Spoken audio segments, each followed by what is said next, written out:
उत्तराखंडमध्ये होणाऱ्या राष्ट्रीय क्रीडा स्पर्धेसाठी अजित पवारांच्या हस्ते महाराष्ट्र ऑलिम्पिक संघटनेच्या ध्वजाचं हस्तांतरण। महाराष्ट्राचे क्रीडापटू पुन्हा विजेतेपद खेचून आणतील, अजित पवारांकडून विश्वास व्यक्त। पुण्याच्या पिंपरीमध्ये निरंकारी संत समागमाचा आनंदी वातावरणात शुभारंभ। कार्यक्रमामध्ये देशविदेशातील लाखो भाविकांचा सहभाग। म्हाडाच्या कोकण मंडळाची 5 फेब्रुवारीला 2147 घरांसाठी दुपारी 1 वाजता लॉटरी। निकाल तत्काळ मोबाईलवर एसएमएसद्वारे दिसणार। मुख्यमंत्री आणि दोन्ही उपमुख्यमंत्र्यांच्या उपस्थितीत ही लॉटरी निघणार।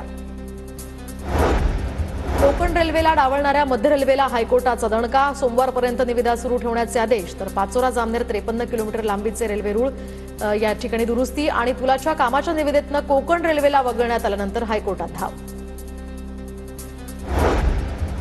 टाटाकडून टाइम्स ऑफ डे या वीज दराचा प्रस्ताव। तर मुंबईमध्ये सकाळी आणि संध्याकाळी टाटा पॉवरच्या विजेचा दर जास्त असणार। रोहा स्थानकात आता 10 ट्रेन्सला थांबा। मुंबई रायगड प्रवास करणाऱ्यांना यामुळे मोठा दिलासा। रेल्वेच्या निर्णयामुळे रोहा इथून प्रवास करणाऱ्यांना फायदा होणार। नाशिक शहरात 5 ठिकाणी उड्डाणपूल उभारण्याचा प्रस्ताव। तर वाहतूक कोंडीच्या गंभीर समस्येवर प्रशासनाकडून उपाययोजना। गुणवत्तापूर्ण कामांसह निर्धारित वेळेत निधी खर्च करा। गोंदिया जिल्ह्याचे पालकमंत्री बाबासाहेब पाटील यांचे निर्देश। याचवेळी जिल्ह्यातील सर्व आमदार आणि खासदार तसंच नियोजन समितीचे सदस्य उपस्थित होते। पुण्याच्या पिंपरी चिंचवडमध्ये 2 बांगलादेशी नागरिकांना अटक। एजंट मार्फत दुचाकीवरून भारतात बांगलादेशात येत असल्याचं उघड।